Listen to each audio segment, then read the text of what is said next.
Hello there, world of tankers. Welcome to the channel. I'm your host, Droodles Blitz, and in today's video, I'll be playing in the T-62A. This Tier 10 Soviet tech tree medium is a vehicle that not many people talk about, and I feel like, as a content creator, it's my job to let you know about all of the tanks in Tier 10, not just the best ones. Now, the T-62A is a rather interesting vehicle, because it has some good strengths, and it also has some big weaknesses. I'd say the biggest weakness is that it's not necessarily strong at anything. For example, it doesn't have the armor of the E50M. It doesn't have the DPM of a Leopard. It doesn't have the accuracy of a Leopard.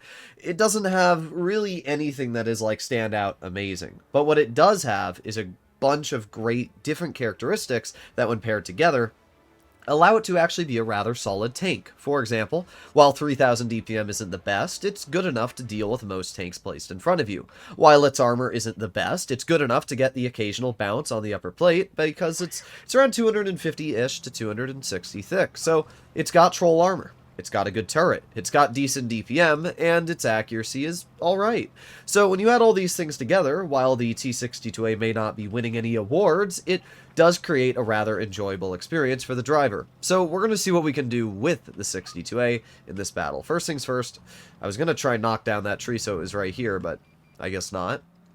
We got the Progetto, and we can see the Chieftain in mid. Okay, this is a pretty good spot here because when tanks over-aggress, you can bleed them from here.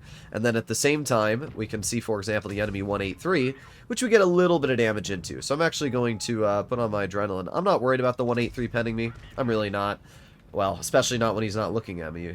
I'm not sure why that Progetto sat there in the open and allowed the 183 to hit that.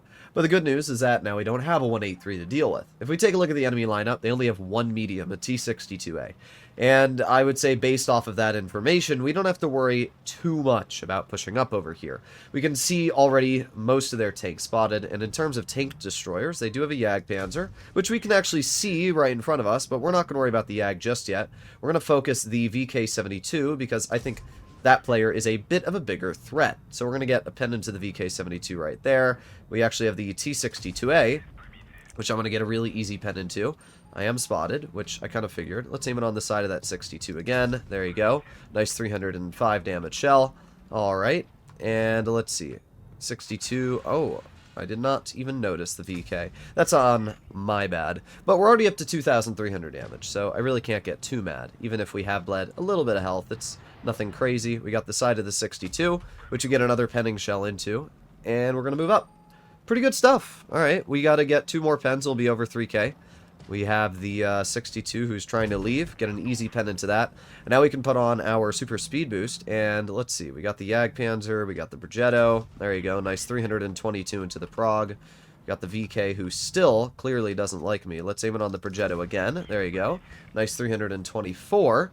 And, well, there goes that player. So that leaves us with two tanks left. We have the Jagdpanzer and the Progetto. Alright, well, let's go get that Jagdpanzer. One pen is all I need to be happy anyway, so here we go. We get that pen into the Jag. I'm going to cross around that player, get to their rear, and we don't get any more.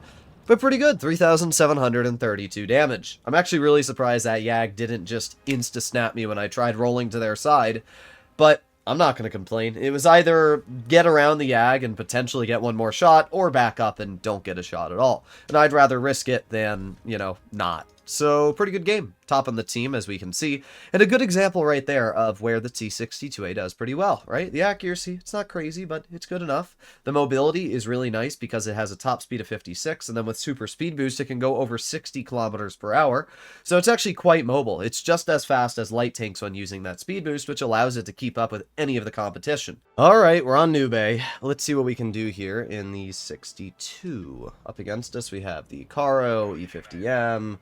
That's already cringe. Just reading those two things is already really cringe. And judging that the E50M knows me, oh boy. Alright, well, of course our heavies aren't going to help, even though the whole medium flank is going this way. Alright, well, we are crossing. And because we have speed boost, we can get up this bridge pretty quickly, which is nice, because I can push the enemy off the bridge, right? That's the most important thing to do with this tank. So we're going to move right here, and we get... Oh!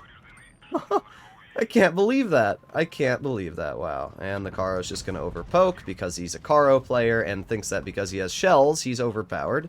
Which is technically true, but... okay. Not in terms of that player's skill. Problem with the Karo is the longer you allow that tank to exist, the more shells it gets. So, I don't really want that Karo to gain DPM. Alright, we need to attack. Come on, dude. What are we doing, guys? Just push the Karo.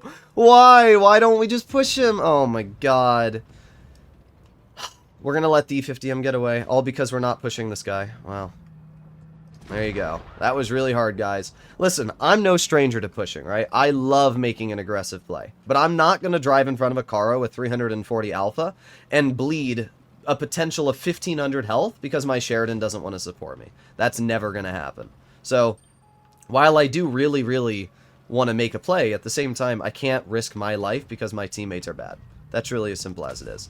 E50's kind of tunneling me, and I don't really care. This thing has enough turret armor that I think I'm pretty reliable against the E50. And even if he does pen me, again, I don't really care. Wasting your time on a player that's not shooting you is never going to be a good play. You should focus on what's the threat. So we're going to continue bleeding out. For me, this K91, I know I just said wasting your time on a player that's not shooting you isn't the threat, but like... you can see, I'm bleeding out the enemy tank. That E50 has to aim for my weak points and hatch me and whatever. It's just never going to be a good play for that E50 to do that. So, what do we have going on? We got the IS-4, we got the Eric. I don't really like what's going on right now, but, we'll see. Let's see, we got the E50. We got the Eric right over here. There's the IS-4. Nice shot into the IS-4. That's pretty sweet.